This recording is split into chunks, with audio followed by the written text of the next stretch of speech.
Bienvenidos al capítulo número 8. Fragmentos de una enseñanza desconocida. Escrito por P.D. Ouspensky. En busca de lo milagroso.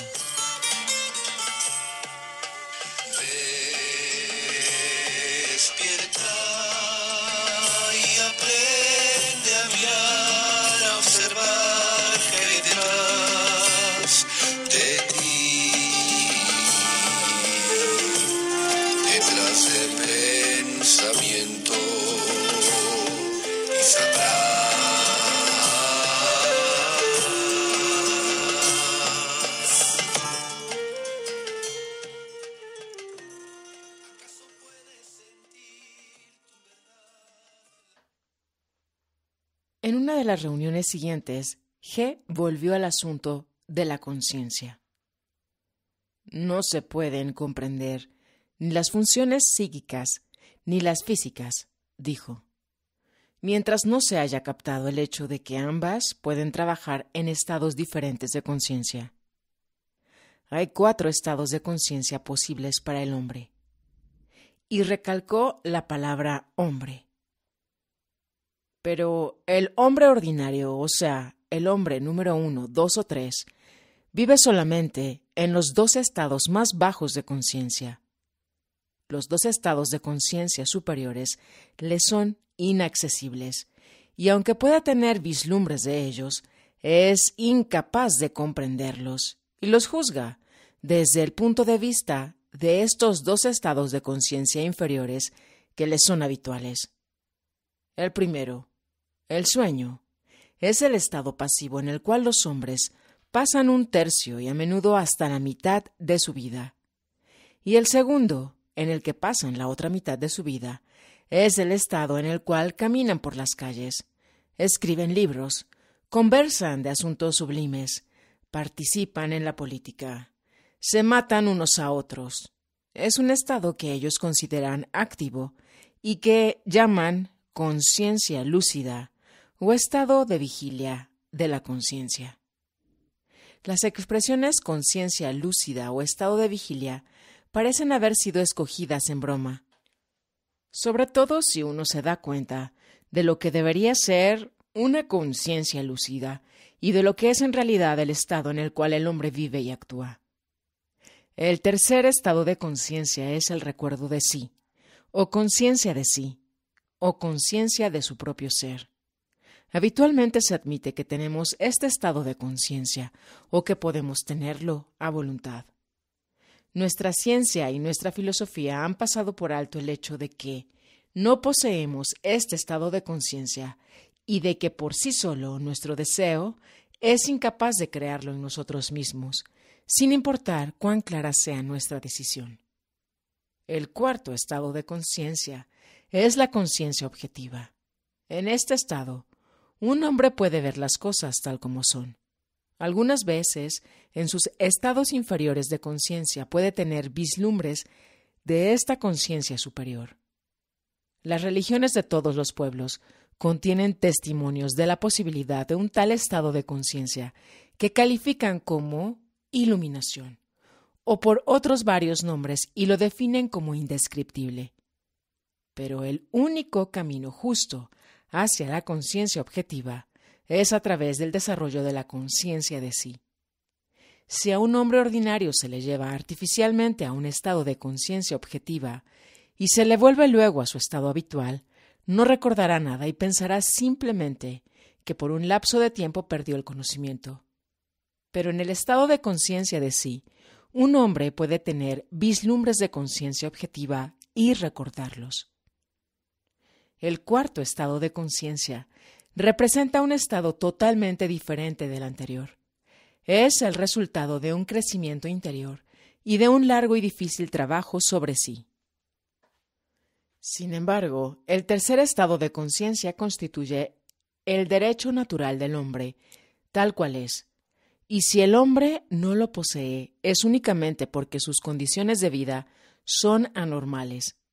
Puede decirse, sin exagerar nada, que en la época actual el tercer estado de conciencia aparece en el hombre solo durante chispazos muy breves y muy raros, y que este estado no puede convertirse en algo más o menos permanente sino por medio de un entrenamiento especial.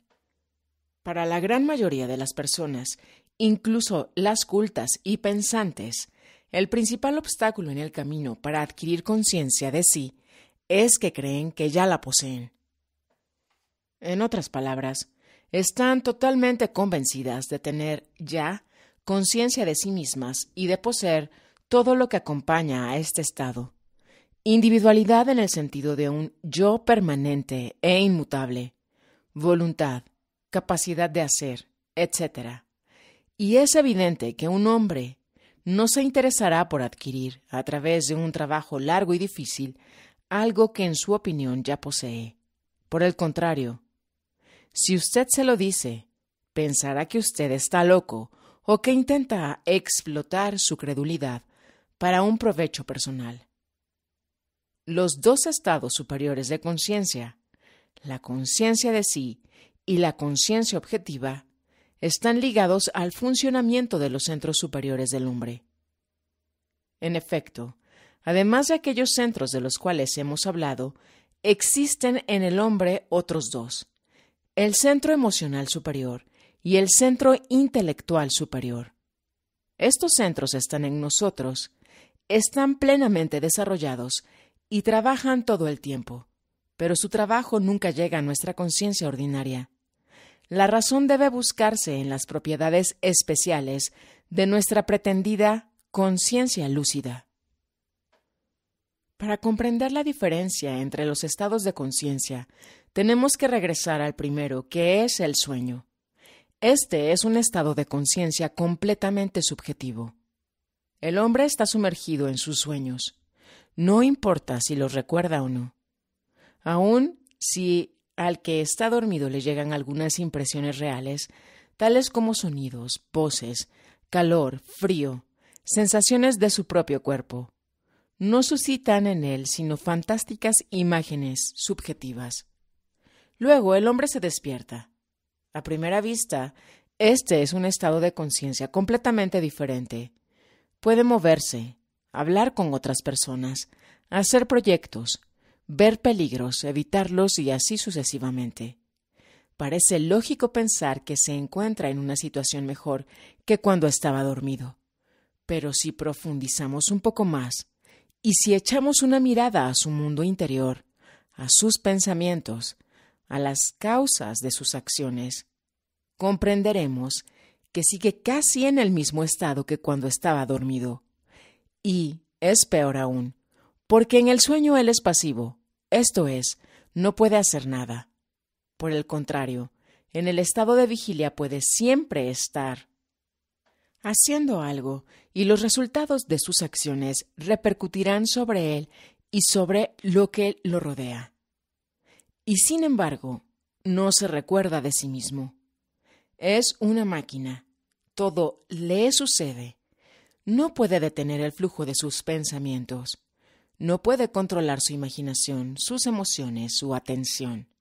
Vive en un mundo subjetivo de quiero, no quiero, me gusta, no me gusta, tengo ganas, no tengo ganas. Esto es un mundo hecho de lo que él cree que le gusta o no le gusta, de lo que él cree que desea o no desea. No ve el mundo real. El mundo real le es ocultado por el muro de su imaginación. Él vive en el sueño, duerme, y lo que llama su conciencia lúcida no es sino sueño, y un sueño mucho más peligroso que su sueño de la noche en su cama. Tomemos algún acontecimiento en la vida de la humanidad, por ejemplo, la guerra. Hay una guerra en este momento. ¿Qué significa? Significa que varios millones de dormidos están tratando de destruir a otros millones de dormidos. Por supuesto, rehusarían hacerlo si llegasen a despertar. Todo lo que sucede actualmente se debe a este sueño. Ambos estados de conciencia, sueño y vigilia, son igualmente subjetivos. no es sino al comenzar a recordarse de sí mismo cuando un hombre puede realmente despertar, y entonces toda la vida circundante adquiere para él un aspecto diferente y un sentido diferente.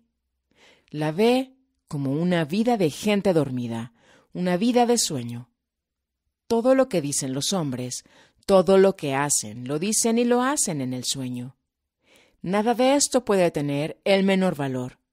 Solo el despertar y lo que lleva al despertar tiene un valor real.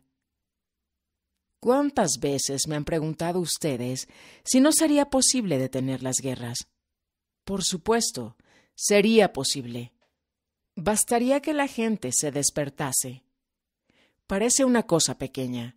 Sin embargo, es lo más difícil que puede haber, porque este sueño es inducido y mantenido por la totalidad de la vida circundante, por todas las condiciones del ambiente. ¿Cómo despertar? ¿Cómo escapar de este sueño?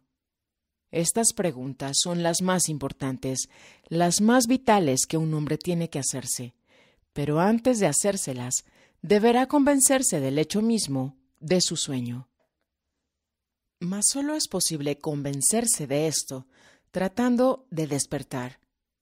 Cuando un hombre haya comprendido que no se recuerda de sí mismo y que el recuerdo de sí significa un despertar hasta cierto punto, y cuando haya visto por experiencia lo difícil que es recordarse de sí mismo, entonces comprenderá que para despertar no basta desearlo.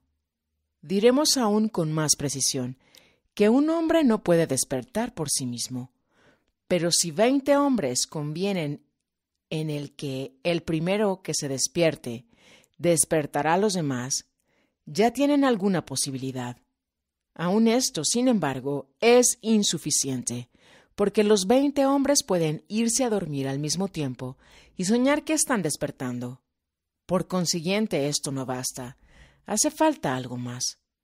Estos 20 hombres deben ser vigilados por un hombre que no esté dormido o que no se duerma tan fácilmente como ellos, o que se vaya a dormir conscientemente cuando sea posible, cuando de ello no resulte daño alguno ni para él ni para los demás.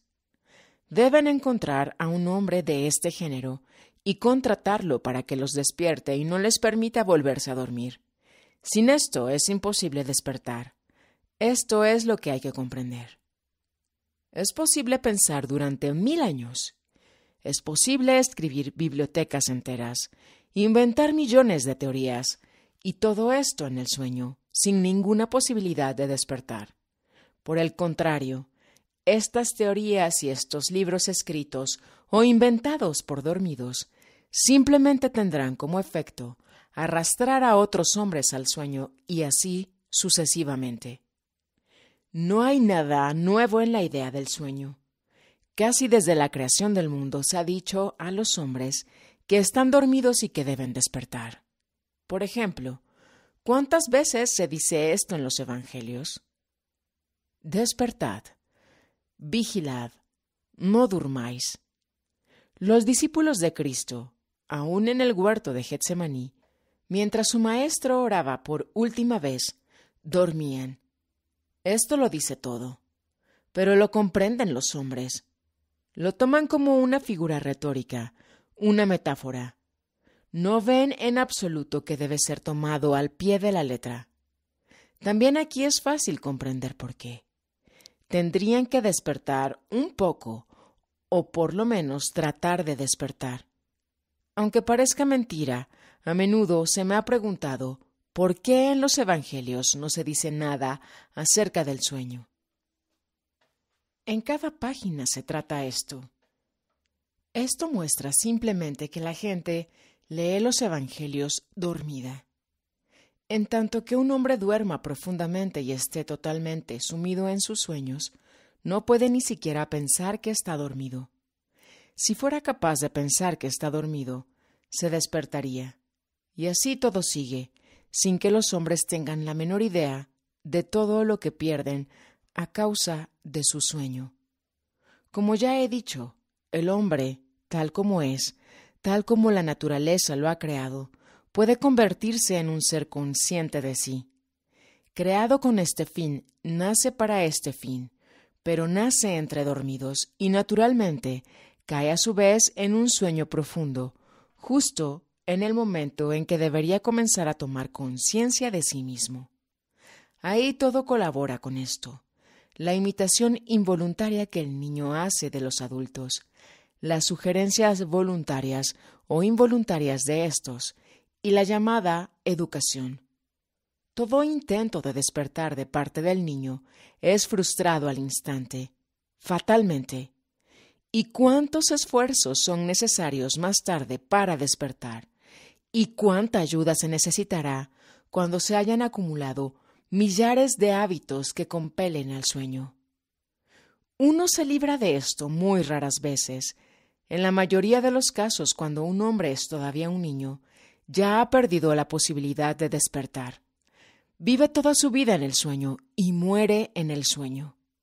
Además, muchas personas mueren mucho antes de su muerte física, pero todavía no ha llegado el momento de hablar de esto. Recuerden ahora lo que ya les he dicho. Un hombre plenamente desarrollado, a quien yo llamo un hombre en pleno sentido de la palabra, debería poseer 4 estados de conciencia. Los hombres ordinarios, es decir, los hombres número 1, número 2 y número 3, no viven sino en 2 estados de conciencia. Conocen, o al menos pueden conocer, la existencia del 4º estado.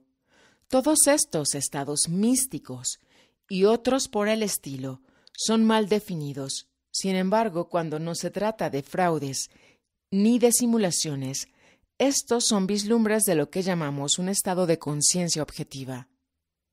Pero el hombre nada sabe acerca del 3er estado de conciencia y ni siquiera lo sospecha. Es incluso imposible que pueda sospecharlo, porque si usted se lo explica, si le dice en qué consiste, le dirá que este es su estado habitual. No se considera a sí mismo como un ser consciente que gobierna su propia vida. Los hechos lo contradicen, pero él los considera accidentales o momentáneos, destinados a arreglarse de por sí. Al imaginarse que posee la conciencia de sí de algún modo por derecho de nacimiento, no se le ocurrirá tratar de aproximarse a ella o de obtenerla. No obstante, en ausencia de la conciencia de sí o del 3er estado de conciencia, el 4º es imposible, salvo por destellos. Mas el conocimiento, el verdadero conocimiento objetivo, que los hombres, según afirman ellos, se esfuerzan por conquistar, no es posible sino en el 4º estado de conciencia. El conocimiento que se adquiere en el estado ordinario de conciencia se entremezcla constantemente con sueños, y con esto tienen ustedes un cuadro completo del ser de los hombres 1, 2 y 3. En la reunión siguiente, G continuó: las posibilidades del hombre son inmensas. Ustedes no pueden ni siquiera hacerse una idea de lo que un hombre es capaz de alcanzar. Pero nada se puede alcanzar en el sueño. En la conciencia de un hombre dormido, sus ilusiones, sus sueños, se mezclan con la realidad. El hombre vive en un mundo subjetivo del cual le es imposible escapar. Esta es la razón por la cual nunca puede hacer uso de todos los poderes que posee, y por la que siempre vive solamente en una pequeña parte de sí mismo. Ya se ha dicho que el estudio de sí y la observación de sí, bien dirigidos, llevan al hombre a darse cuenta de que hay algo falseado en su máquina y en sus funciones, en su estado ordinario. Comprende que precisamente porque está dormido, no vive y no trabaja sino en una pequeña parte de sí mismo. Comprende que por la misma razón, la mayoría de sus posibilidades quedan sin realizarse y la mayoría de sus poderes sin utilizarse. Siente que no obtiene de la vida todo lo que ésta podría darle y que su incapacidad se debe a los defectos funcionales de su máquina, de su aparato receptor. La idea del estudio de sí adquiere un nuevo significado a sus ojos. siente que posiblemente ni siquiera valga la pena estudiarse tal cual es ahora. Ve cada función en su estado actual y lo que podría y debería llegar a ser.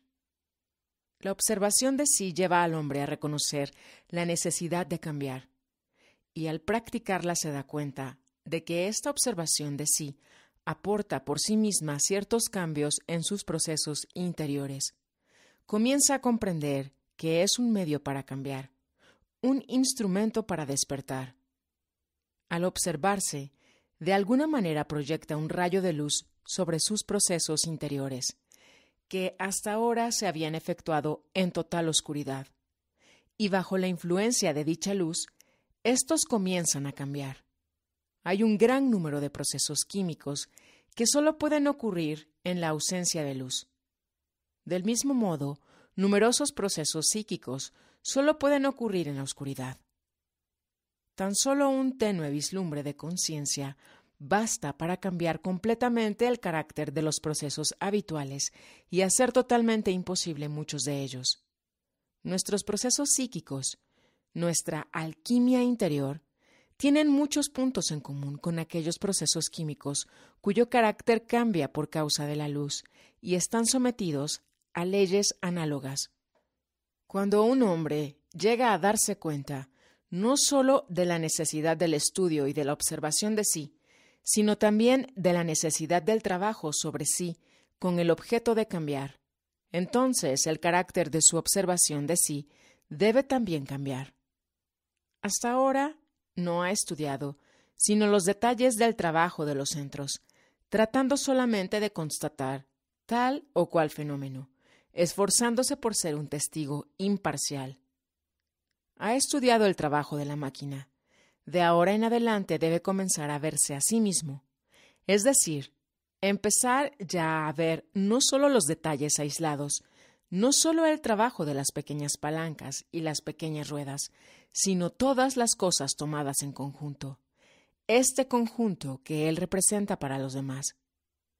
Para este fin, un hombre debe ejercitarse en tomar, por así decirlo, fotografías mentales de sí mismo en momentos diferentes de su vida y en sus diferentes estados emocionales. Ya no fotografías de detalles, sino vistas globales. En otras palabras, estas fotografías deben contener simultáneamente todo lo que un hombre puede ver en sí mismo en un momento dado: emociones, humores, pensamientos, sensaciones, posturas, movimientos, tonos de voz, expresiones del rostro, etc. Si un hombre llega a tomar instantáneas interesantes, no tardará en obtener una verdadera colección de retratos de sí mismo, que tomados en conjunto le enseñarán claramente lo que es. Pero resulta difícil conseguir tomar estas fotografías en los momentos más interesantes. Es difícil captar las posturas, las expresiones faciales, las emociones y los pensamientos más característicos. Si un hombre logra tomar buenas fotos y en número suficiente, no tardará en ver que la idea que tenía de sí mismo y con la cual seguía viviendo año tras año estaba muy lejos de la realidad. En lugar del hombre que creía ser, verá otro completamente distinto. Este otro es el mismo y al mismo tiempo no es él. Es él tal como lo conocen los demás, tal como él se imagina y tal como aparece en sus acciones, palabras, etc. Pero no es exactamente él, tal cual es en realidad. Porque él mismo sabe que en este otro hombre que los demás conocen y que él mismo conoce, hay una gran parcela de irrealidad, de invento y de artificio. Ustedes deben aprender a separar lo real de lo imaginario. Y para comenzar la observación de sí y el estudio de sí, es indispensable aprender a dividirse. Un hombre debe darse cuenta de que en realidad está formado de dos hombres. Uno es el hombre que él llama yo, y a quien los demás llaman Ouspensky, Sájarov o Petrov. El otro es el verdadero él, el verdadero yo, que aparece en su vida solo por muy breves momentos y que solo puede llegar a ser firme y permanente después de un periodo de trabajo muy largo. Mientras un hombre se considere a sí mismo como una sola persona, seguirá siendo siempre tal cual es. Su trabajo interior comienza desde el instante en que empieza a experimentar en sí mismo la presencia de dos hombres. Uno es pasivo y lo más que puede hacer es observar y registrar lo que le sucede. El otro, que se llama a sí mismo yo, que es activo y habla de sí en primera persona, es en realidad solo Ouspensky, Sájarov, Petrov o Ivanov. Esta es la primera realización que un hombre puede obtener. Tan pronto comienza a pensar correctamente, ve que está por completo en poder de su Ouspensky, Sájarov, Petrov o Ivanov. No importa lo que planee o piense hacer o decir, no es él, no es su yo el que lo dirá o lo hará, sino su Ouspensky, Sájarov, Petrov o Ivanov. Y por supuesto, lo que ellos harán o dirán no tendrá nada en común con lo que su yo hubiese dicho o hecho, porque ellos mismos tienen su propia manera de sentir o de comprender las cosas, que puede a veces falsear o deformar completamente las intenciones originales del yo. Con respecto a esto, desde el primer momento de la observación de sí, al hombre le acecha un peligro preciso. Es yo el que comienza la observación, pero Ouspensky, Sájarov, Petrov o Ivanov se apoderan de inmediato de esta y son ellos los que la continúan. Así, desde el comienzo, Ouspensky, Sájarov, Petrov o Ivanov falsean algo. Introducen un cambio que parece sin importancia, pero que en realidad altera todo radicalmente. Supongamos, por ejemplo, que un hombre llamado Ivanov escuche la descripción de este método de observación de sí. Se le ha dicho que un hombre debe dividirse a sí mismo. De un lado, él o yo, y del otro, Ouspensky, Petrov, Sájarov. Entonces se divide literalmente como se le ha dicho. Este es yo, se dice a sí mismo, y aquel es Ouspensky, Petrov o Sájarov. Nunca dirá Ivanov. Lo encuentra desagradable, de modo que inevitablemente empleará cualquier otro apellido o nombre de pila. Además llamará yo a lo que le gusta en él, o en todo caso a lo que encuentra de fuerte en él, mientras que llamará a Ouspensky, Petrov o Sájarov a lo que no le gusta o considera como sus debilidades. Sobre esta base se pone a razonar, completamente equivocado, por supuesto, ya que se engañó sobre el punto más importante, al rehusar enfocar lo que realmente es decir, Ivanov, y al no prestar atención sino a los imaginarios Ouspensky, Petrov o Sájarov. Es incluso difícil imaginar lo mucho que detesta un hombre emplear su propio apellido cuando piensa en sí en tercera persona. Hace todo lo posible por evitarlo. Se llama a sí mismo por otro apellido, como acabo de decir, o inventa para sí un apellido falso, un apellido por el cual nadie lo ha llamado jamás ni lo llamará nunca, o se llama simplemente él, y así sucesivamente. En este sentido, no son una excepción las personas que acostumbran a llamarse en sus conversaciones mentales por su nombre de pila, su sobrenombre o diminutivos afectuosos.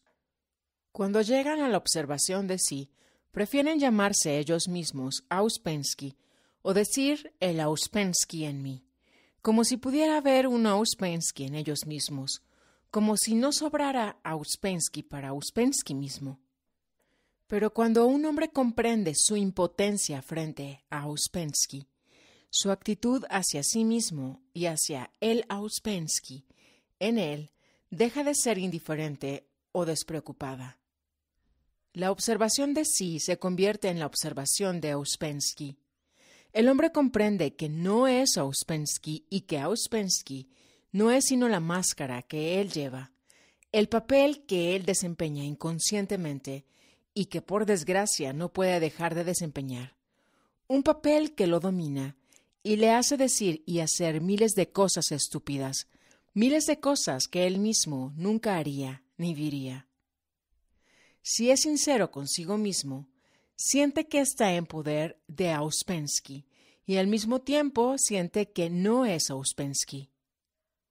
Comienza a tener miedo de Ouspensky, comienza a sentir que Ouspensky es su enemigo. Todo lo que quiera hacer es interceptado y alterado por Ouspensky. Ouspensky es su enemigo. Los deseos, los gustos, las simpatías, las antipatías, los pensamientos, las opiniones de Ouspensky, o bien se oponen a sus propias ideas, sentimientos y estados de ánimo, o no tienen nada en común con ellos, y sin embargo, Ouspensky es su amo. Él es el esclavo. No tiene voluntad propia. Está lejos de poder expresar sus deseos, porque todo lo que querría decir o hacer siempre será hecho por Ouspensky, y no por él. En este nivel de la observación de sí, este hombre ya no debe tener sino una sola meta: librarse de Ouspensky. Y puesto que de hecho no puede librarse porque él es Ouspensky, debe por consiguiente dominarlo y obligarlo a hacer no lo que desea el Ouspensky del momento, sino lo que él mismo quiere hacer. Ouspensky, que es hoy el amo, debe convertirse en el servidor. Este es el primer paso en el trabajo sobre sí. Hay que separarse de Ouspensky, no solo en el pensamiento, sino de hecho, y llegar a sentir que uno no tiene con él nada en común. Pero hay que tener muy presente en la mente que toda la atención debe quedar concentrada sobre Ouspensky.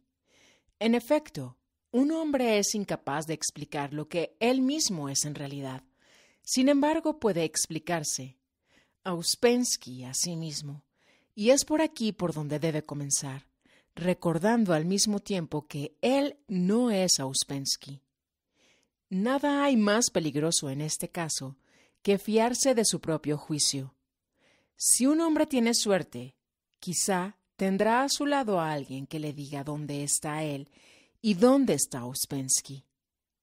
Es además necesario que tenga fe en esta persona, si no, no dejará de pensar que comprende todo mucho mejor por sí solo y que no necesita aprender dónde está él y dónde está Ouspensky. Y no solo con relación a sí mismo, sino también con relación a los demás. Él imagina ver y conocer sus Ouspensky, y ahí naturalmente se engaña, porque en esta etapa un hombre no puede ver nada ni sobre sí mismo ni sobre los demás. Y cuanto más convencido esté de que puede, tanto más se engañará. Por el contrario, si es capaz de la mínima sinceridad hacia sí mismo, y si realmente quiere conocer la verdad, entonces puede encontrar una base exacta e infalible. Primero para juzgarse correctamente a sí mismo, luego para juzgar a los demás. Pero todo el problema está precisamente en ser sincero consigo mismo. Y esto está lejos de ser fácil. La gente no comprende que la sinceridad debe ser aprendida. Se imagina que depende de su deseo o de su decisión el ser sinceros o no serlo.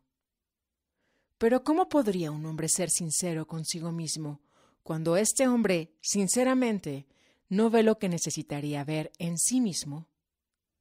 Es necesario que alguien se lo muestre, y su actitud hacia quien se lo muestre debe ser justa. Es decir, aquella que lo ayude a ver lo que se le muestra, y no la que necesariamente se lo impida, como sucede cada vez que un hombre se imagina que no tiene nada que aprender de nadie. En el trabajo esta es una fase crítica. Un hombre que pierda su dirección en este momento ya no la volverá a encontrar nunca, porque no hay que olvidar que el hombre, tal cual es en la actualidad, no está en condiciones de distinguir en él entre yo y Ouspensky. Todos sus esfuerzos en este sentido no evitarán que se mienta, que se ponga a inventar, y nunca podrá verse tal cual es en realidad. Es necesario convencerse profundamente de esto, sin ayuda exterior. Un hombre jamás puede verse. ¿Por qué ha de ser así? Recuerden lo que hemos dicho. La observación de sí conduce a la constatación de que el hombre se olvida sin cesar. Su impotencia para recordarse de sí mismo es uno de los rasgos más característicos de su ser y la verdadera causa de todo su comportamiento. Esta impotencia se manifiesta de 1000 maneras. Él no recuerda sus decisiones, no recuerda la palabra que se ha dado a sí mismo, no recuerda lo que ha dicho o sentido hace un mes, una semana, un día o tan solo una hora. Comienza un trabajo y muy pronto olvida por qué lo ha emprendido. Y es en el trabajo sobre sí donde este fenómeno se produce con una frecuencia muy especial. Un hombre no puede recordar una promesa dada a otra, sino con la ayuda de asociaciones artificiales, de asociaciones educadas en él, las cuales a su vez se asocian a toda clase de concepciones, también formadas artificialmente, tales como el honor, la honradez, el deber, etc. En realidad se puede decir que por cada cosa que recuerda un hombre, siempre hay otras 10, mucho más importantes que olvida. Pero el hombre nunca olvida nada más fácilmente que lo que se refiere a él mismo, por ejemplo, esas fotografías mentales que ha podido tomar. De esta manera, sus opiniones y sus teorías se encuentran desprovistas de toda estabilidad y de toda precisión. El hombre no recuerda lo que ha pensado o lo que ha dicho, no recuerda cómo ha pensado o cómo ha hablado. Esto, a su vez, está relacionado con una de las características fundamentales de la actitud del hombre hacia sí mismo y hacia lo que lo rodea, a saber, su constante identificación con todo lo que llama su atención, sus pensamientos o sus deseos y su imaginación. La identificación es un rasgo tan común que, en la tarea de la observación de sí, es difícil separarla del resto. El hombre permanece siempre en estado de identificación. Solo cambia el objeto de su identificación. El hombre se identifica con un pequeño problema que encuentra en su camino y olvida completamente las grandes metas que se propuso al principio de su trabajo. Se identifica con un pensamiento y olvida todos los demás. Se identifica con una emoción, con un estado de ánimo y olvida sus otros sentimientos más profundos. Al trabajar sobre sí mismas, las personas se identifican hasta tal punto con metas aisladas que pierden de vista el conjunto. Para ellas, los 2 o 3 árboles más cercanos llegan a representar todo el bosque. La identificación es nuestro más terrible enemigo, porque penetra en todas partes. En el mismo momento en que creemos luchar contra ella, seguimos siendo víctimas de su engaño. Y si nos es tan difícil liberarnos de la identificación, es porque nos identificamos más fácilmente con las cosas que más nos interesan, a las que les damos nuestro tiempo, nuestro trabajo y nuestra atención. Para liberarse de la identificación, el hombre debe entonces estar constantemente en guardia y ser despiadado consigo mismo. Es decir, que no debe tener miedo de desenmascarar todas sus formas sutiles y ocultas. Es indispensable estudiar la identificación. Hay que aprender a verla y a descubrirla hasta en las raíces que tiene en nosotros. Pero la dificultad de la lucha contra la identificación se ve aún más acrecentada por el hecho de que cuando la gente la nota, la mira como una cualidad excelente y le concede los nombres de entusiasmo, celo, pasión, espontaneidad, inspiración, etc. Considera que realmente no se puede hacer un buen trabajo en ningún terreno sino en estado de identificación. En realidad, esto es una ilusión. En tal estado, el hombre no puede hacer nada sensato. Y si la gente pudiera ver lo que significa el estado de identificación, cambiaría de opinión. El hombre identificado no es más que una cosa, un trozo de carne. Pierde hasta la poca semejanza que tenía con un ser humano. En Oriente, donde se fuma el hashish y otras drogas, ocurre a menudo que un hombre se identifica con su pipa hasta el punto de considerarse a sí mismo como una pipa. No es un chiste, sino un hecho. Se torna efectivamente una pipa. Esto es la identificación, pero para llegar ahí no son necesarios en lo más mínimo el hashish o el opio. Miren a la gente en las tiendas, los teatros o restaurantes. Vean cómo se identifican con las palabras cuando discuten o tratan de probar algo, sobre todo algo que no conocen. No son más que deseo, avidez o palabras. De ellos mismos no queda nada. La identificación es el principal obstáculo para el recuerdo de sí. Un hombre que se identifica es incapaz de recordarse de sí mismo. Para poder recordarse de sí mismo, primero es necesario no identificarse. Pero para aprender a no identificarse, ante todo, el hombre debe no identificarse consigo mismo, no llamarse a sí mismo yo, siempre y en todas las ocasiones. Debe recordar que hay dos en él, que hay él mismo, es decir, yo en él, y el otro con el cual debe luchar y al que debe vencer si quiere alcanzar cualquier cosa. Mientras un hombre se identifique o sea susceptible de identificarse, es esclavo de todo lo que puede sucederle. La libertad significa, ante todo, liberarse de la identificación. Después de haber estudiado la identificación en general, hay que prestar atención a uno de sus aspectos particulares, la identificación con las personas, que toma la forma de consideración.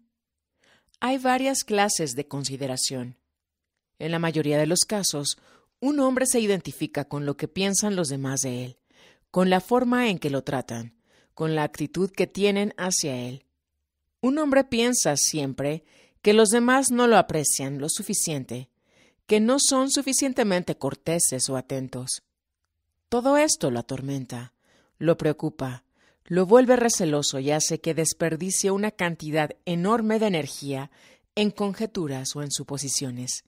De esta manera, desarrolla en él una actitud desconfiada y hostil respecto a los demás. ¿Cómo lo han mirado? Lo que se piensa de él, lo que se dice de él. Todo esto cobra una importancia enorme a sus ojos.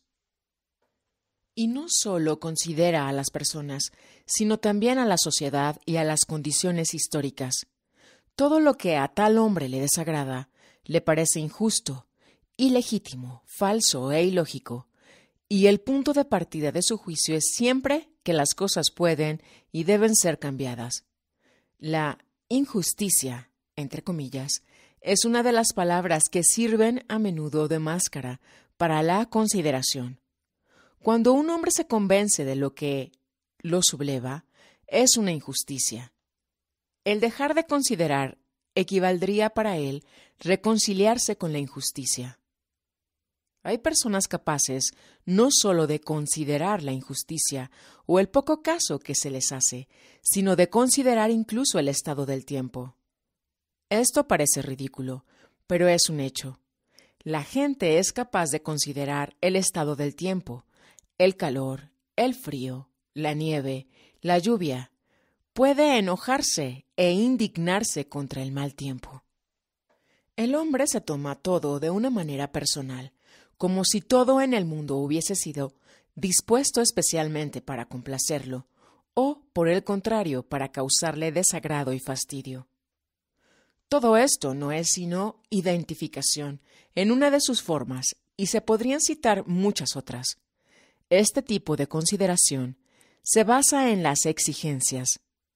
El hombre, en su fuero interno, exige que todo el mundo lo tome por alguien notable, a quien cada cual debería constantemente mostrar respeto, estima y admiración por su inteligencia, su belleza, su habilidad, su sentido del humor, su perspicacia, su originalidad y todas sus otras cualidades. Estas exigencias se basan a su vez en la noción completamente fantástica que la gente tiene de sí misma, lo que sucede muy a menudo aún con personas de apariencia muy modesta. En cuanto a los escritores, actores, músicos, artistas y políticos, son casi sin excepción unos enfermos. ¿Y de qué sufren? Ante todo, de una extraordinaria opinión de sí mismos, luego de exigencias y finalmente de consideración, es decir, de una predisposición para ofenderse por la menor falta de comprensión o de apreciación. Hay todavía otra forma de consideración que puede quitarle a un hombre una gran parte de su energía. Tiene como punto de partida la actitud que consiste en creer que no considera lo suficiente a otra persona y que ésta se ofende por ello. Comienza a decirse que quizá él no piensa lo suficiente en esta otra persona, que no le presta suficiente atención y que no le otorga un lugar suficientemente grande. Todo esto no es sino debilidad. Los hombres se tienen miedo unos a otros y esto puede llegar muy lejos. He visto estos casos muy a menudo. Un hombre puede llegar de esta manera a perder el equilibrio, si alguna vez lo tuvo, y conducirse de manera completamente insensata. Se molesta contra sí mismo y siente cuán estúpido es, pero no se puede detener porque, en este caso, de lo que se trata es precisamente de no considerar. Otro ejemplo, quizá peor aún, es el del hombre que considera que debería hacer algo, mientras en realidad no tiene absolutamente nada que hacer. Deber y no deber es también un problema difícil. En otras palabras, es difícil comprender cuándo un hombre realmente debe y cuándo no debe. Esta cuestión no se puede abordar sino desde el punto de vista de la meta. Cuando un hombre tiene una meta, debe hacer exclusivamente lo que le permita acercarse y nada que pueda alejarlo de ella. Como ya he dicho, las personas se imaginan a menudo que si comienzan a combatir la consideración en sí mismas, perderán su sinceridad y tienen miedo porque piensan que, en este caso, perderán algo, una parte de sí mismas. Aquí se produce el mismo fenómeno que en los intentos de lucha contra la expresión de las emociones desagradables. La única diferencia es que en este último caso, el hombre lucha contra la expresión exterior de sus emociones y en el otro contra la manifestación interior de emociones que quizás sean las mismas. Este miedo a perder su sinceridad es por supuesto un engaño, una de esas fórmulas engañosas en que descansa la debilidad humana. El hombre no puede impedir identificarse ni considerar interiormente. No puede impedir expresar sus emociones desagradables por la sola razón de que es débil. La identificación, la consideración, la expresión de las emociones desagradables son manifestaciones de su debilidad, de su impotencia, de su incapacidad de dominarse. Pero como no quiere confesarse esta debilidad, la llama sinceridad u honradez, y se dice a sí mismo que no desea luchar contra su sinceridad, cuando de hecho es incapaz de luchar contra sus debilidades. La sinceridad, la honradez, son en realidad algo totalmente diferente. Lo que por lo general se llama sinceridad es simplemente un rehusar a refrenarse. En lo más profundo de sí mismo, todo hombre lo sabe bien. de manera que cada vez que pretende no querer perder su sinceridad, se miente a sí mismo. He hablado hasta ahora de la consideración interior. Podría dar muchos otros ejemplos, pero les toca a ustedes hacerlo. Quiero decir que a ustedes les toca buscar estos ejemplos en sus observaciones sobre ustedes mismos y sobre los demás. Lo contrario de la consideración interior, la consideración exterior, constituye en parte un medio de lucha contra ella. La consideración exterior se basa en una forma de relación con la gente totalmente diferente de la consideración interior.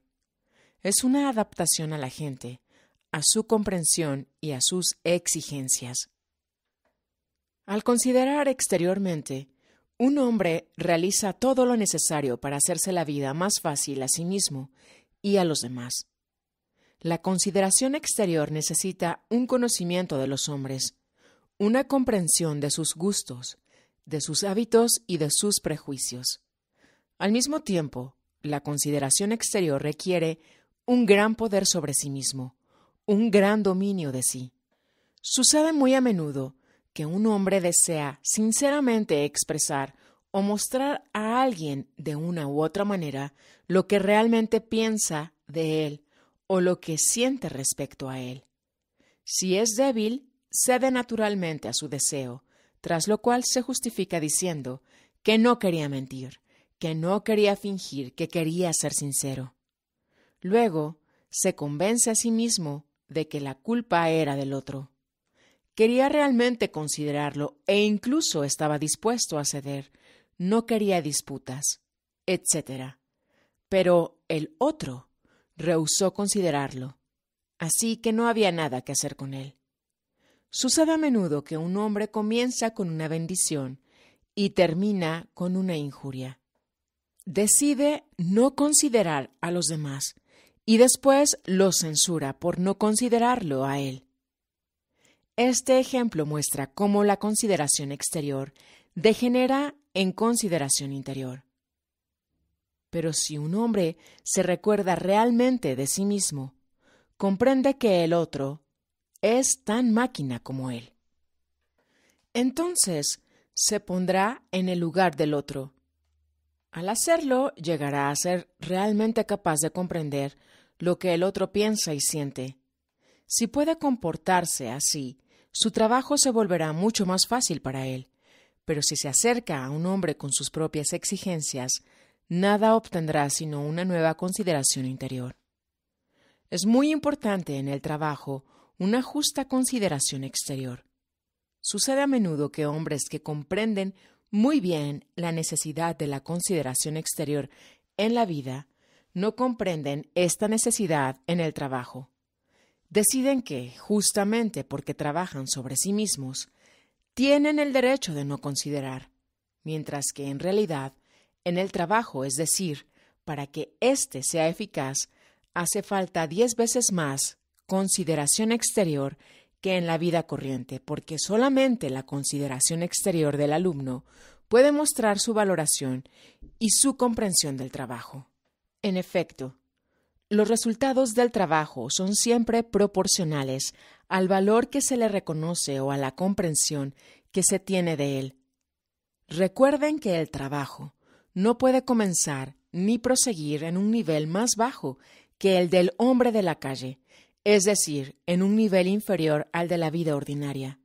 Es un principio de lo más importante, que es olvidado muy fácilmente, pero hablaremos de esto más tarde. En otra ocasión, G nos recordó el hecho de que olvidamos constantemente las dificultades de nuestra situación. Ustedes piensan a menudo de una manera muy ingenua, dijo. Creen que ya pueden hacer. Es cierto que deshacerse de esa convicción es la cosa más difícil del mundo. Ustedes no comprenden toda la complejidad de su estructura interior. No se dan cuenta de que cada esfuerzo, además de los resultados deseados, si es que los produce, trae miles de resultados inesperados, a menudo indeseables. Además, olvidan constantemente, y aquí mismo está su error más grave, que no comienzan por el principio, con una linda máquina completamente nueva y limpia. Hay detrás de cada uno de ustedes años de vida falsa o estúpida. Siempre han cedido a sus debilidades, siempre han cerrado los ojos a sus errores, tratando de evitar todas las verdades desagradables, mintiéndose a sí mismos constantemente, justificándose, culpando a los demás, y así sucesivamente. Es inevitable que todo esto dañe su máquina. Por un lado, está sucia, oxidada en varios sitios. Por otro, su mal funcionamiento ha hecho surgir dispositivos artificiales. Estos dispositivos artificiales se opondrán a cada instante a sus buenas intenciones. Se llaman topes. Tope es un término que requiere una explicación especial.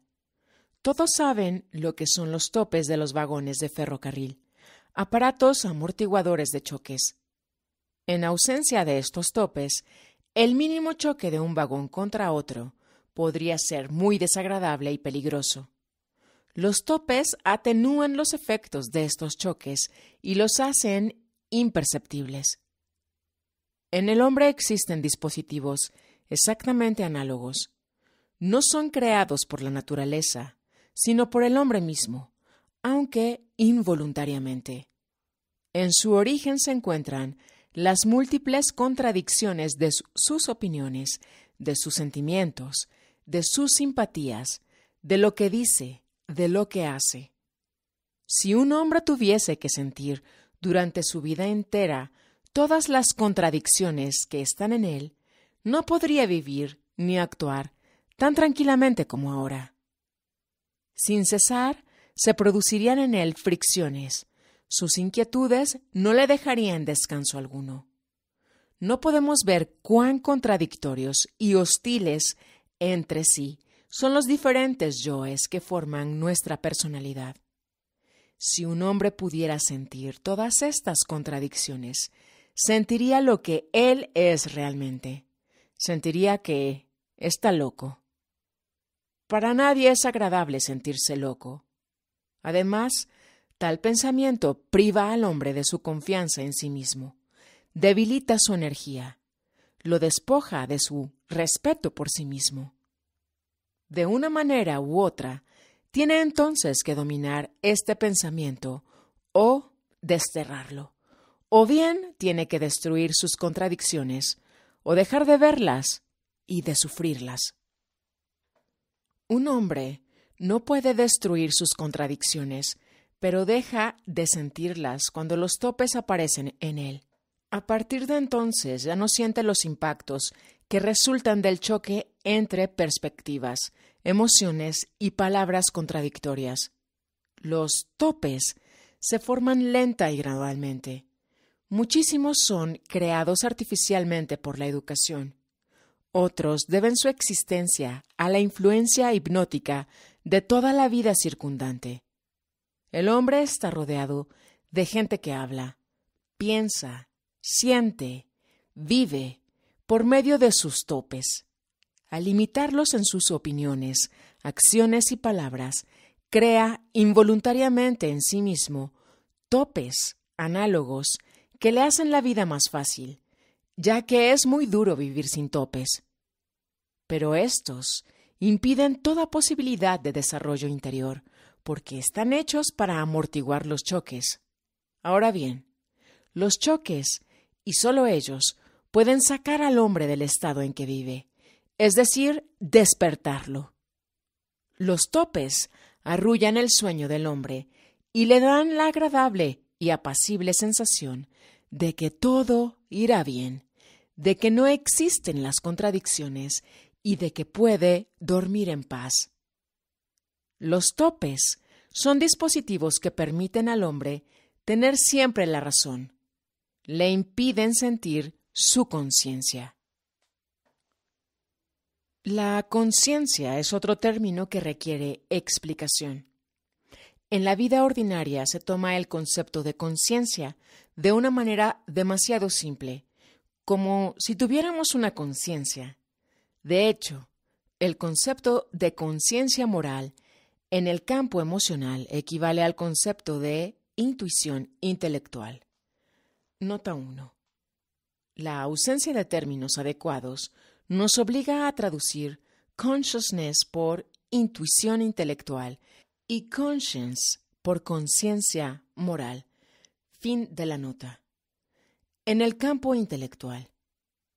Y del mismo modo que no tenemos intuición intelectual, tampoco tenemos conciencia moral.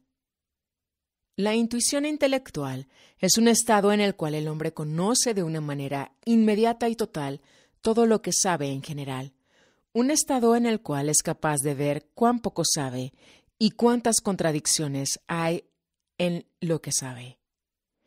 La conciencia moral es un estado en el cual el hombre siente de una manera inmediata y total todo lo que siente en general o puede sentir. Y como cada uno tiene en sí millares de sentimientos contradictorios que van desde una constatación profundamente escondida de su propia nulidad hasta las formas más estúpidas de la infatuación y de toda clase de terrores hasta la presunción, la suficiencia y la autoidolatría. Sentir todo esto simultáneamente no solo sería doloroso, sería insoportable. Si un hombre cuyo mundo interior consiste por entero en contradicciones, sintiese a la vez todas estas contradicciones en él, si sintiese súbitamente que ama todo lo que odia y que odia todo lo que ama, que miente cuando dice la verdad y que dice la verdad cuando miente, y si pudiese sentir la vergüenza y el horror de tal mezcolanza, conocería entonces el estado que se llama conciencia moral. Un hombre no puede vivir en tal estado. Tiene que destruir las contradicciones o destruir la conciencia. No puede destruir la conciencia, pero si bien no puede destruirla, puede neutralizarla, lo que significa que puede separar en sí mismo, mediante barreras impenetrables, un sentimiento de otro. Nunca verlos juntos, no sentir nunca su incompatibilidad, ni lo absurdo de su coexistencia. Pero felizmente para el hombre, es decir, para su paz y su sueño, este estado de conciencia es muy raro. Desde su más tierna infancia, los topes han comenzado a desarrollarse y a fortalecerse en él, quitándole progresivamente toda posibilidad de ver sus contradicciones interiores. Por consiguiente, para él, no hay el menor peligro de un súbito despertar. El despertar solo es posible para aquellos que lo buscan, que lo quieren y que están dispuestos a luchar consigo mismos, a trabajar sobre sí mismos mucho tiempo y con perseverancia para obtenerlo. Con este fin, es absolutamente necesario destruir los topes, es decir, ir al encuentro de todos los sufrimientos interiores que están ligados a la sensación de las contradicciones.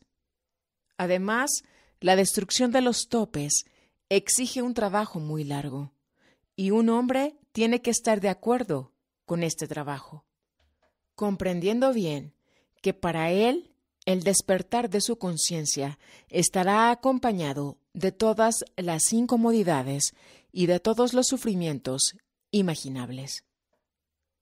Pero la conciencia es el único fuego que puede fundir todos los polvos metálicos del crisol del que ya hemos hablado y crear la unidad que el hombre no poseía en el estado en que emprendió el estudio de sí mismo. El concepto de conciencia moral nada tiene en común con el de moralidad. La conciencia moral es un fenómeno general y permanente. Es la misma para todos los hombres y solo es posible en ausencia de los topes. Desde el punto de vista de las diferentes categorías de hombres, podemos decir que existe una conciencia del hombre que no tiene contradicciones. Esta conciencia no es un sufrimiento, sino una alegría de carácter enteramente nuevo y que somos incapaces de comprender. Un despertar aún momentáneo de la conciencia moral en un hombre con millares de yoes diferentes implica obligatoriamente el sufrimiento. Sin embargo, si estos instantes de conciencia se repiten más a menudo y duran cada vez más, si el hombre no les teme, sino por el contrario coopera con ellos y trata de guardarlos y prolongarlos, surgirá gradualmente en él un elemento de alegría muy sutil, un gusto anticipado de la verdadera conciencia lúcida. El concepto de moralidad no es en absoluto general. La moralidad está hecha de topes. No hay una moral común. Lo que es moral en China es inmoral en Europa, y lo que es moral en Europa es inmoral en China. Lo que es moral en San Petersburgo es inmoral en el Cáucaso, y lo que es moral en el Cáucaso no lo es en San Petersburgo. Lo que es moral para una clase de la sociedad es inmoral para otra y viceversa. La moral es siempre y en todas partes un fenómeno artificial. Está hecha de múltiples tabúes, es decir, de restricciones y de exigencias variadas, algunas veces sensatas en su raíz, otras veces habiendo perdido todo sentido, o no habiéndolo tenido nunca, porque han sido establecidas sobre una base falsa, sobre un terreno de supersticiones y de terrores imaginarios. La moralidad está hecha de topes, y puesto que hay topes de todas clases, y las condiciones de vida varían considerablemente en los diferentes países, en diferentes épocas, y entre distintas clases sociales, la moral así establecida es también muy diversa y contradictoria. No existe una moral común a todos. Asimismo, es imposible decir que hay una sola moral para toda Europa, por ejemplo. Se dice algunas veces que la moral europea es la moral cristiana, pero ante todo, la idea de moral cristiana admite en sí misma interpretaciones muy numerosas y muchos crímenes han sido justificados por esta moral cristiana. Luego, la Europa moderna no tiene realmente casi nada en común con la moral cristiana, cualquiera que sea el sentido que se le atribuya. En todo caso, si es la moral cristiana la que ha llevado a Europa a la guerra que se desarrolla actualmente, ¿no sería preferible mantenerse tan alejado como fuese posible de tal moral? Muchas personas dicen que no comprenden el aspecto moral de su enseñanza, dijo uno de nosotros. Y otros dicen que su enseñanza no comporta moral alguna. Claro que no, dijo G. A la gente le gusta mucho hablar de moral, pero la moral es una simple autosugestión. Lo que es necesario es la conciencia. No enseñamos moral. Enseñamos cómo se puede descubrir la conciencia. La gente no se contenta cuando decimos esto. Dicen que no tenemos amor, simplemente porque no alentamos la debilidad y la hipocresía, sino que, por el contrario, arrancamos todas las máscaras. Aquel que desea la verdad no hablará de amor ni de cristianismo, porque sabe cuán lejos está de esto. La doctrina cristiana es para los cristianos, y los cristianos son aquellos que viven de acuerdo con Cristo, es decir, que hacen todo según sus preceptos. Pueden vivir en conformidad con los preceptos de Cristo, aquellos que hablan de amor y de moral. Naturalmente, no pueden. Pero siempre habrá habladurías de este tipo, y siempre habrá gente para quien las palabras pesarán más que las cosas. Sin embargo, hay una señal que nunca falla. Quienes hablan de tal manera son hombres vacíos. No vale la pena perder el tiempo con ellos. La moral y la conciencia son dos cosas bien diferentes. Una conciencia nunca puede contradecir a otra, pero una moral siempre puede contradecir y aún negar fácilmente a otra moral. Las morales se destruyen completamente unas a otras. Los hombres en quienes se han desarrollado topes pueden ser muy morales, pero sus topes pueden ser diferentes. Dos hombres muy morales pueden entonces considerarse el uno al otro muy inmorales. Por regla general, esto es casi inevitable. Cuanto más moral es un hombre, tanto más inmorales estima a los demás hombres morales, que no lo son de la misma manera que él. La idea de moral está ligada a la idea de buena o mala conducta. Pero la noción del bien y del mal difiere de un hombre a otro. Siempre es subjetiva, en el hombre número 1, 2 o 3, y varía según el momento o la situación.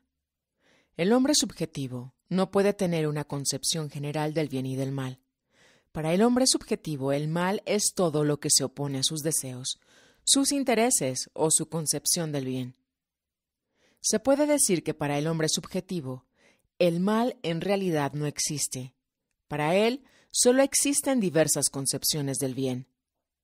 Nadie jamás hace nada deliberadamente por servir al mal, por amor al mal.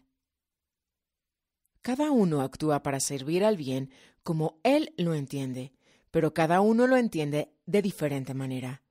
Por consiguiente, los hombres se masacran y se aniquilan para servir al bien. La razón es siempre la misma, su ignorancia y el profundo sueño en el que viven. Esto es tan evidente que hasta parece extraño que la gente no piense en ello.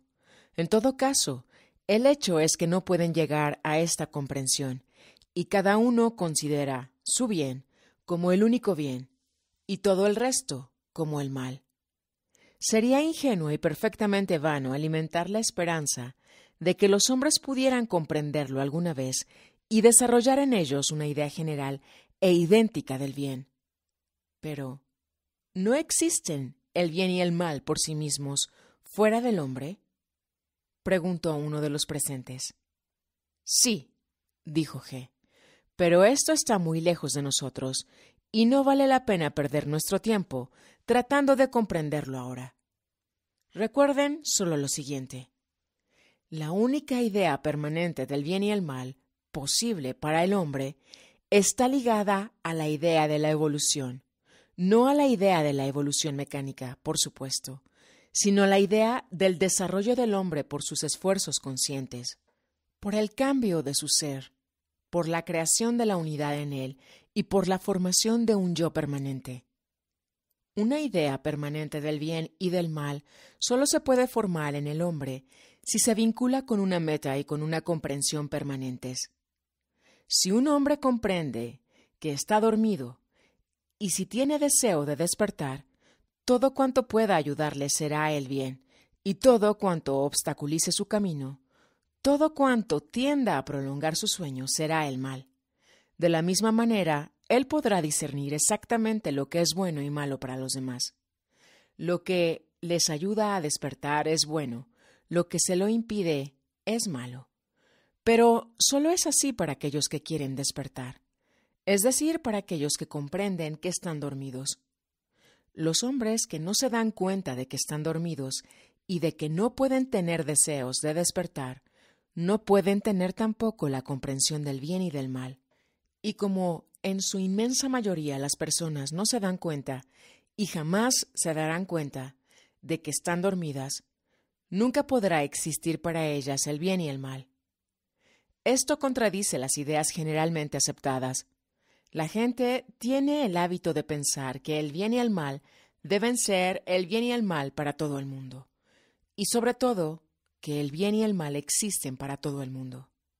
En realidad, el bien y el mal no existen, sino para unos pocos, para aquellos que tienen una meta y van hacia esa meta. Entonces, para ellos, lo que va en contra de su meta es el mal, y lo que les ayuda es el bien.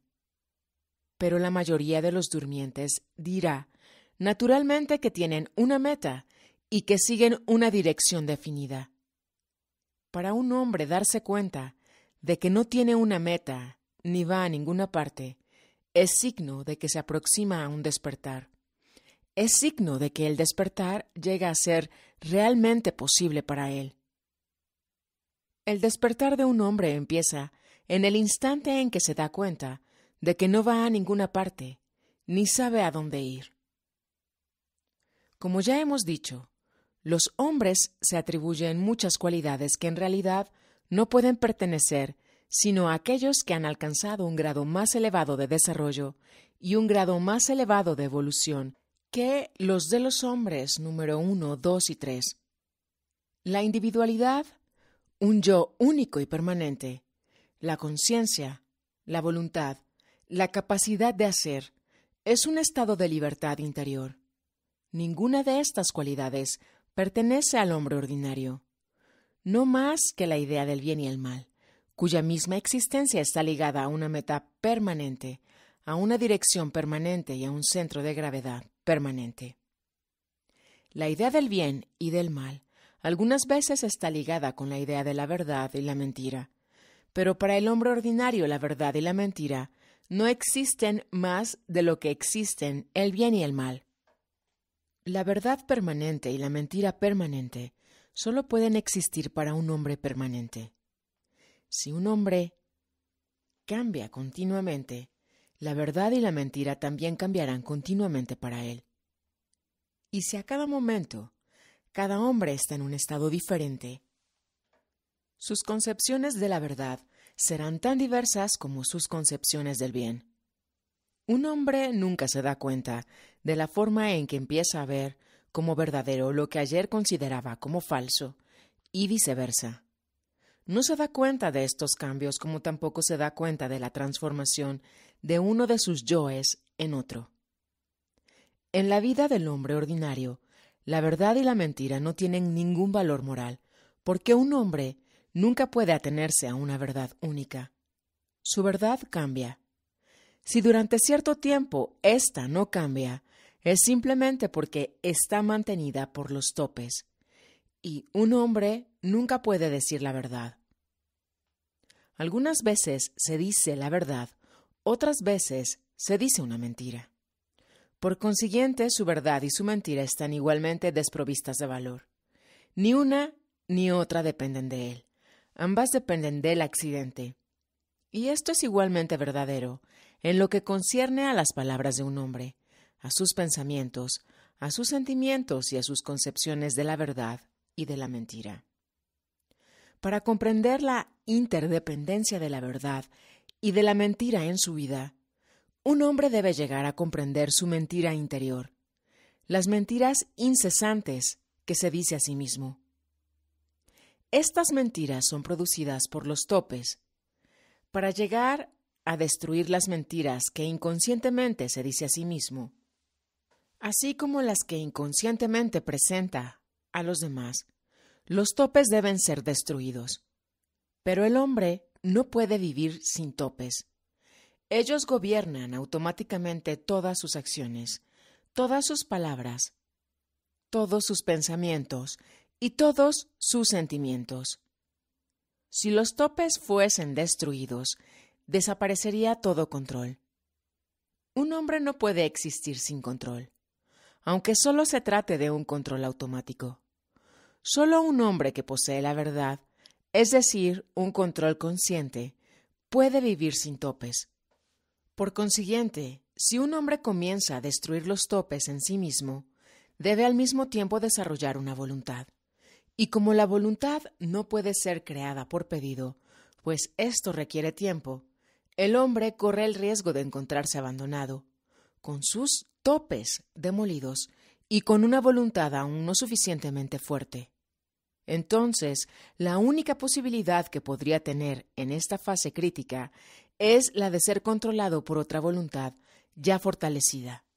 Es por esta razón por la que en el trabajo de escuela que trae consigo la destrucción de los topes, un hombre debe estar dispuesto a someterse a la voluntad de otro mientras su propia voluntad no esté todavía plenamente desarrollada. En general, el asunto de esta subordinación a la voluntad de otro hombre es lo primero que se estudia.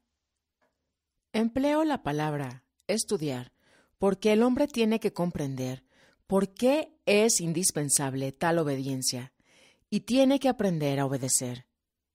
Esto no es nada fácil. Un hombre que comienza el trabajo del estudio de sí con la meta de llegar a un control sobre sí mismo, todavía está acostumbrado a creer en el valor de sus propias decisiones. El mismo hecho de que haya visto la necesidad de cambiar le muestra que sus decisiones son correctas y refuerza la creencia que pone en ellas. Pero cuando comienza a trabajar sobre sí mismo, un hombre tiene que abandonar sus propias decisiones, tiene que sacrificar sus propias decisiones, porque de otro modo, la voluntad del hombre que dirige su trabajo no podría controlar sus acciones. En las escuelas del camino religioso, la primera exigencia es la obediencia, es decir, la sumisión total y absoluta, pero sin comprensión. Las escuelas del cuarto camino exigen, antes que nada, la comprensión. Los resultados de los esfuerzos son siempre proporcionales a la comprensión. La renuncia a sus propias decisiones, la sumisión a la voluntad de otro, pueden presentar dificultades insuperables para un hombre si no ha llegado a darse cuenta de antemano de que, de esta manera, no sacrifica ni cambia realmente nada en su vida, ya que toda su vida él ha estado sometido a alguna voluntad ajena y que realmente nunca ha tomado ninguna decisión por sí mismo. Pero el hombre no es consciente de esto. Considera que tiene el derecho de escoger libremente. Le es duro renunciar a la ilusión de que él mismo dirige y organiza su vida. Sin embargo, no hay trabajo posible sobre sí mientras no se haya liberado de esta ilusión. El hombre debe darse cuenta de que él no existe. Debe darse cuenta de que no puede perder nada, porque no tiene nada que perder. Debe darse cuenta de su nadidad, en el sentido más fuerte de esta palabra. Este conocimiento de su propia nadidad, y sólo ello, puede acabar con el miedo de someterse a la voluntad de otro. Aunque parezca muy extraño, este miedo es en realidad uno de los mayores obstáculos que encuentra el hombre en el camino. El hombre teme que le hagan hacer cosas contrarias a sus principios, a sus concepciones, a sus ideas. Además, este temor produce de inmediato en él la ilusión de que realmente tiene principios, concepciones y convicciones que en realidad nunca ha tenido ni sería capaz de tener. Un hombre que durante toda su vida nunca se ha preocupado por la moral, de repente se espanta con la idea de que le harían hacer algo inmoral. Un hombre que nunca se ha ocupado de su salud y que ha hecho todo lo posible por arruinarla, comienza a temer verse forzado a hacer algo que pueda hacerle daño. Un hombre que por todas partes, durante toda su vida, ha mentido a todo el mundo de la manera más descarada, tiembla al pensar que se le puede pedir que mienta. Conocí un borracho que a lo que más temía en el mundo era a que se le hiciera beber. El miedo de someterse a la voluntad de otro se muestra muchas veces tan frecuentemente que nada puede dominarlo. El hombre no comprende que una subordinación a la voluntad de otro, a la cual se plegaría conscientemente, es el único camino que puede conducirlo a la adquisición de una voluntad propia. En la reunión siguiente, G regresó a la cuestión de la voluntad. La cuestión de la voluntad, de nuestra propia voluntad y de la voluntad de otro hombre, dijo, es mucho más compleja de lo que parece a primera vista. Un hombre no tiene suficiente voluntad para hacer, es decir, para dominarse a sí mismo y controlar sus acciones, pero tiene suficiente voluntad para obedecer a otra persona. Y sólo de esta manera puede escapar a la ley del accidente. No hay otro camino. Ya he hablado del destino y del accidente en la vida del hombre. Examinemos ahora en detalle el sentido de estas palabras. El destino mismo existe, pero no para todo el mundo.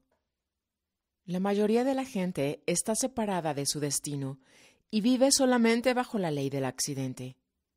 El destino es el resultado de las influencias planetarias que corresponden a un tipo de hombre dado. Hablaremos de los tipos más adelante. Mientras tanto, comprendan esto. El hombre puede tener el destino que corresponde a su tipo, pero prácticamente no lo tiene nunca. Y es porque el destino concierne a una sola parte del hombre, su esencia. Recordemos que el hombre está constituido por dos partes, esencia y personalidad. La esencia en el hombre es lo que es de él.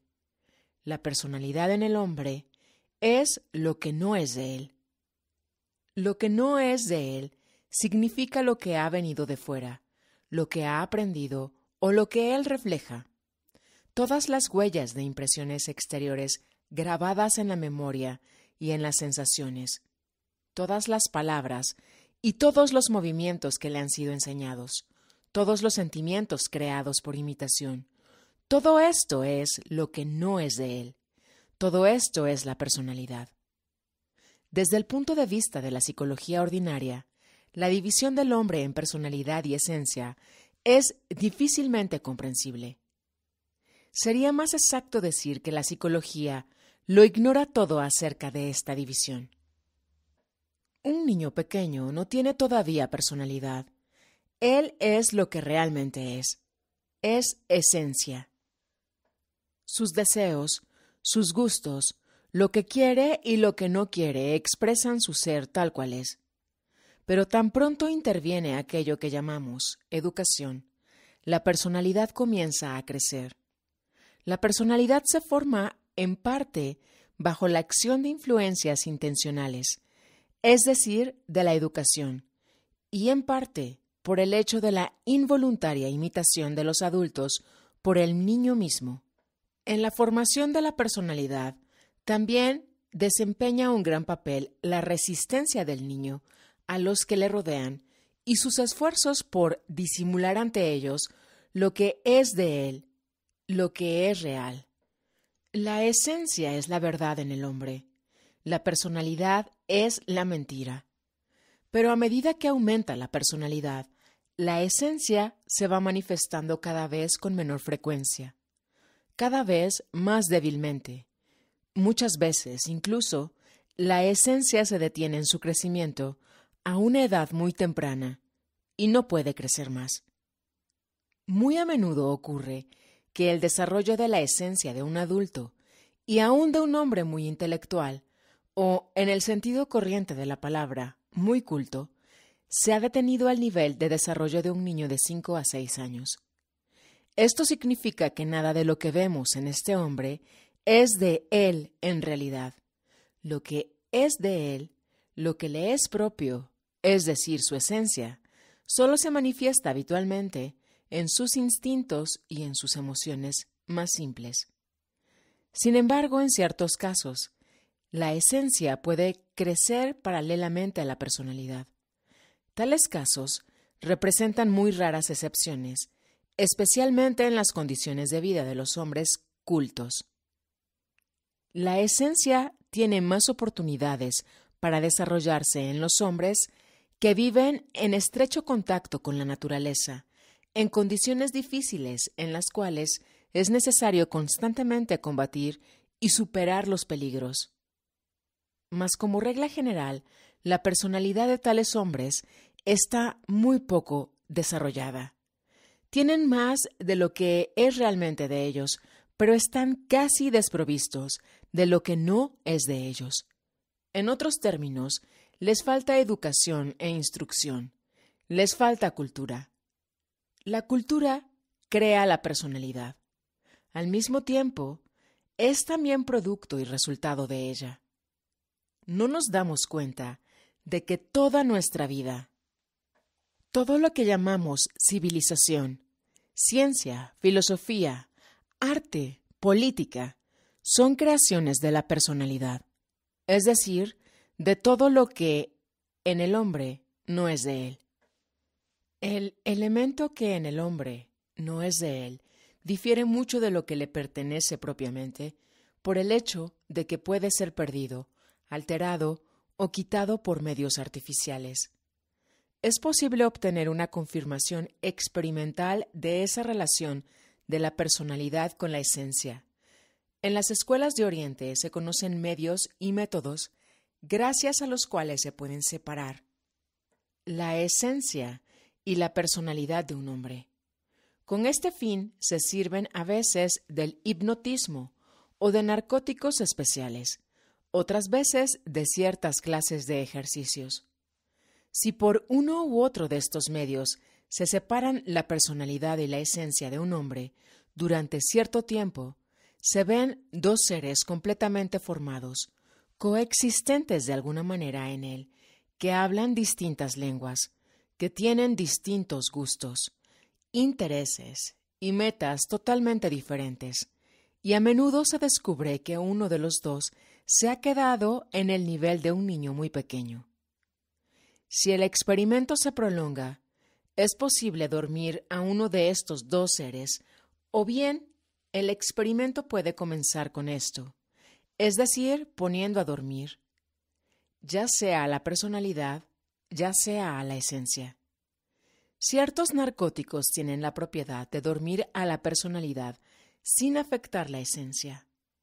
Después de haberle hecho tomar a un hombre el narcótico, se puede ver desaparecer su personalidad durante cierto tiempo, quedándole solo su esencia. Ocurre que un hombre lleno de ideas variadas y exaltadas, lleno de simpatías y antipatías, de amor, de odio, de apegos, de patriotismo, de hábitos, de gustos, de deseos, de convicciones, de repente se revela completamente vacío, desprovisto de todo pensamiento, sentimiento, convicción y de todo punto de vista personal sobre las cosas. Todo aquello que lo había agitado anteriormente, ahora lo deja indiferente por completo. A veces puede así percibir el carácter artificial e imaginario de sus estados de ánimo habituales y de sus frases pomposas, y aún sucede que puede olvidarlas completamente, como si esto no hubiera existido nunca. Aquellas cosas por las cuales estaba dispuesto a sacrificar su vida, ahora le parecen ridículas, o insensatas, o indignas de su atención. Todo lo que puede encontrar en sí mismo son unas pocas inclinaciones instintivas y de gustos. Le gustan los caramelos, el calor, no le gusta el frío, no quiere trabajar más, o por el contrario, también le gusta hacer ejercicio. Esto es todo. En ciertos casos muy raros, y a veces cuando menos se espera, la esencia se revela plenamente adulta, plenamente desarrollada, aun cuando la personalidad no lo esté, y en tales circunstancias la esencia engloba todo lo que es firme y real de un hombre. Pero esto sucede muy rara vez. Por regla general, la esencia del hombre o es bien primitiva, salvaje e infantil, o simplemente estúpida. El desarrollo de la esencia es fruto del trabajo sobre sí. Un momento muy importante en el trabajo sobre sí es aquel en que un hombre comienza a distinguir entre su personalidad y su esencia. El verdadero yo de un hombre, su individualidad, no puede crecer sino a partir de su esencia. Se puede decir que la individualidad de un hombre es su esencia ya adulta madura, pero para permitir que crezca la esencia, es indispensable ante todo atenuar la constante presión que la personalidad ejerce sobre ella, porque en la personalidad están contenidos los obstáculos al crecimiento de la esencia. Si consideramos al promedio del hombre culto, veremos que en la inmensa mayoría de los casos, en él la personalidad es el elemento activo, mientras que su esencia es el elemento pasivo. El crecimiento interior de un hombre no puede comenzar mientras este orden de cosas no cambie. la personalidad debe volverse pasiva y la esencia activa. Esto no puede producirse hasta que se quiten o se debiliten los topes, puesto que en su conjunto constituyen el arma principal de la que se sirve la personalidad para mantener sujeta a la esencia. Como ya hemos dicho, la esencia de los hombres poco cultos está en general mucho más desarrollada que la de los hombres cultos. Parece entonces que ellos deberían estar más cerca de la posibilidad de un desarrollo, pero en realidad no es así, porque su personalidad demuestra estar insuficientemente desarrollada. Para crecer interiormente, y antes aún, para trabajar sobre sí, es tan indispensable un cierto grado de desarrollo de la personalidad como una cierta fuerza de la esencia. La personalidad está constituida por los rollos. Nota del autor. Los rollos están descritos en las conferencias psicológicas como los aparatos registradores de cada centro sobre los cuales se graban las impresiones.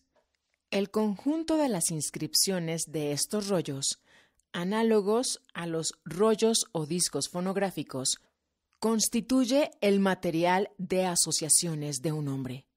Fin de la nota. La personalidad está constituida por los rollos y por los topes que resultan de cierto trabajo de los centros.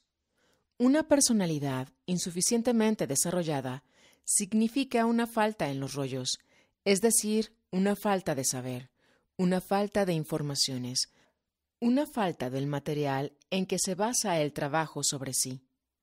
Sin cierta suma de conocimientos, sin cierta cantidad de los elementos que no son de él, un hombre no puede comenzar el trabajo sobre sí, ni siquiera puede comenzar a estudiarse y a combatir sus hábitos mecánicos, simplemente porque para él no hay razón o motivo para emprender el trabajo. Esto no quiere decir que todos los caminos estén cerrados para él. El camino del fakir y el camino del monje, que no exigen ningún desarrollo intelectual, quedan abiertos para él.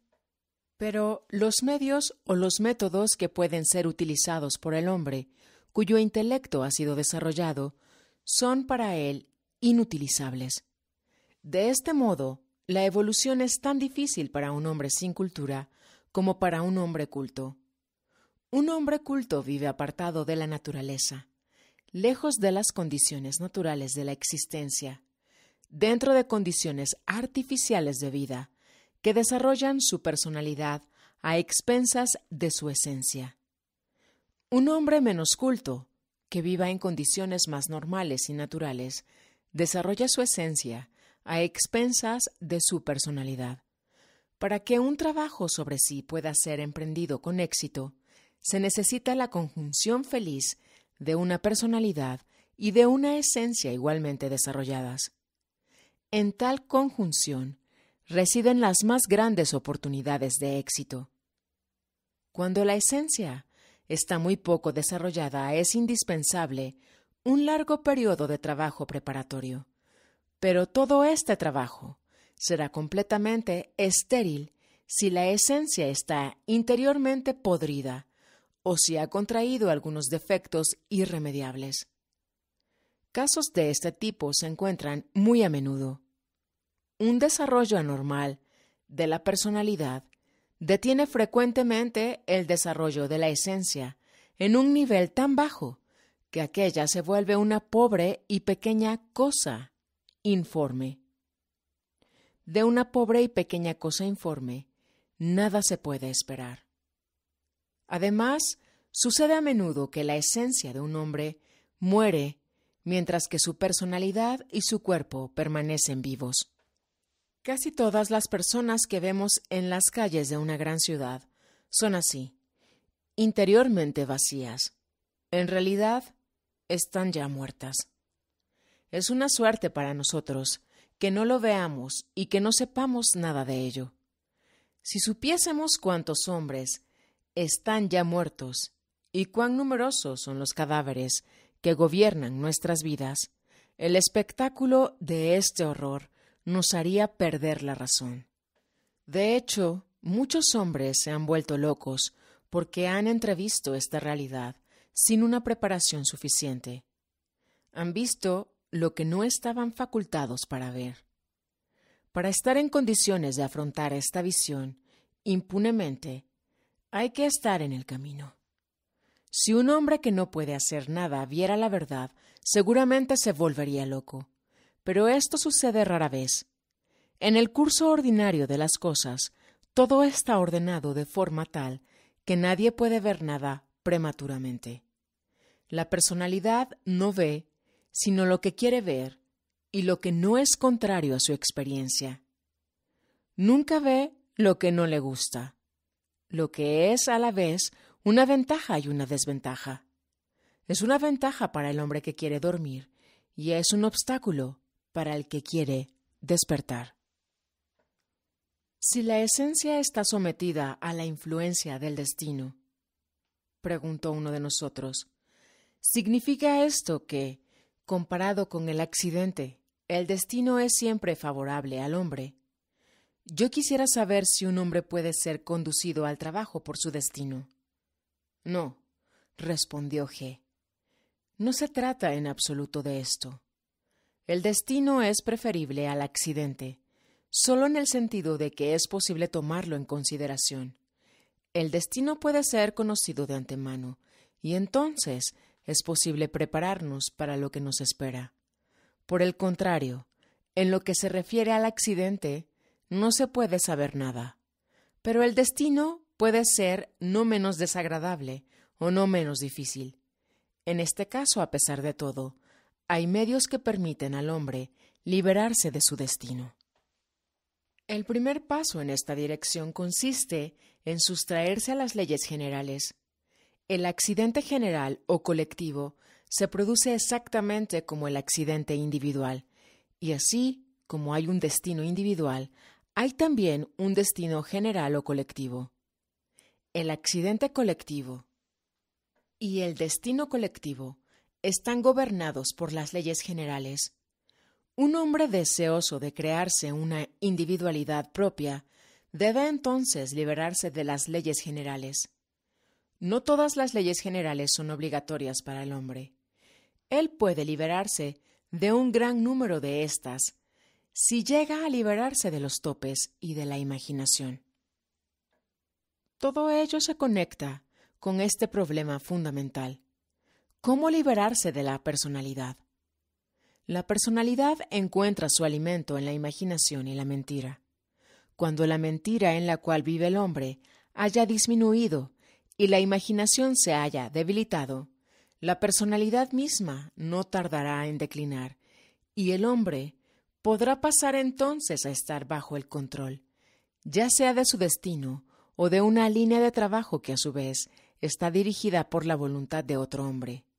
De esta manera, un hombre puede ser conducido hasta el punto en que una voluntad haya podido formarse en él, una voluntad capaz de hacer frente a la vez al accidente y, si es necesario, al destino.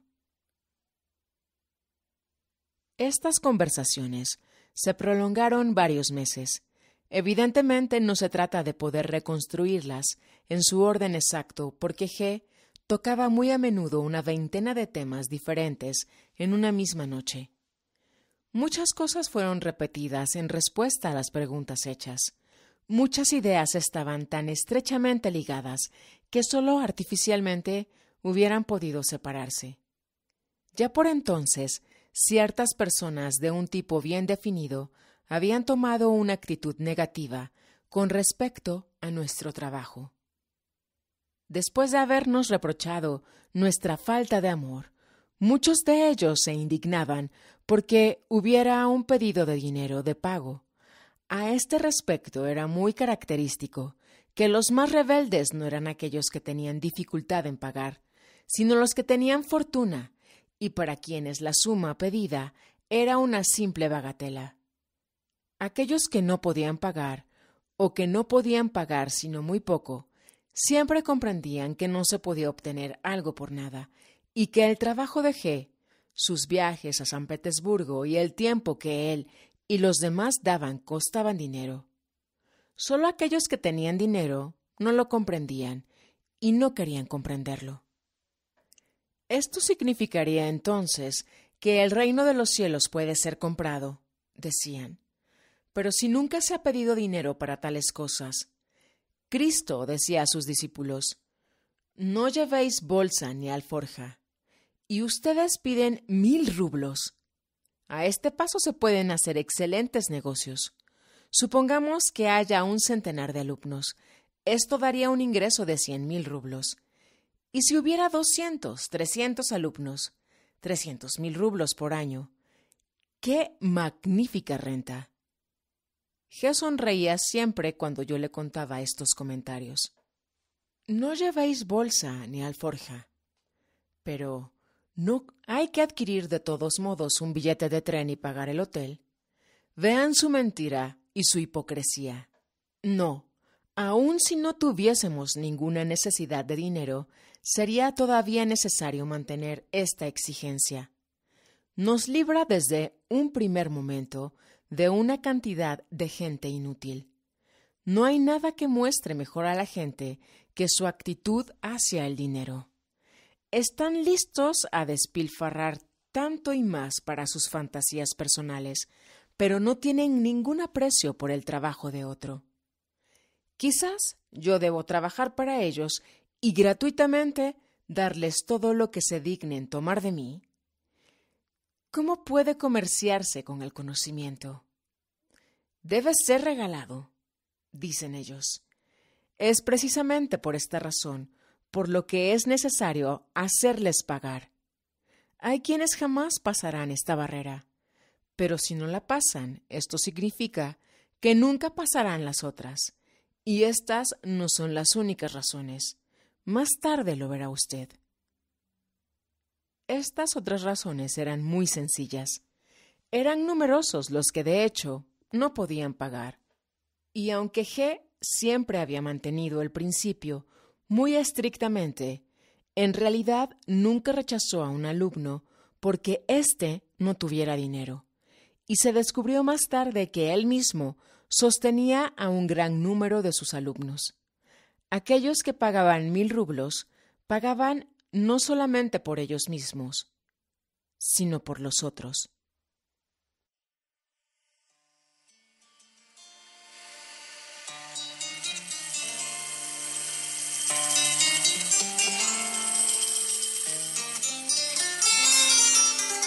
Emitiendo energía fina. Jueves 22 de febrero del año 2024, 22 horas de la noche. Eje neovolcánico, norte de América, planeta Tierra.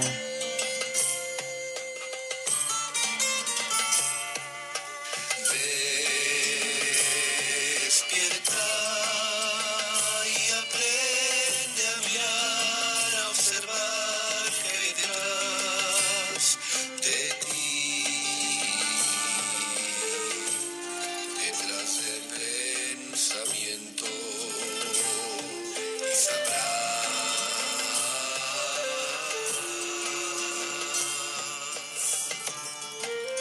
Gracias, caminante, por tu compañía.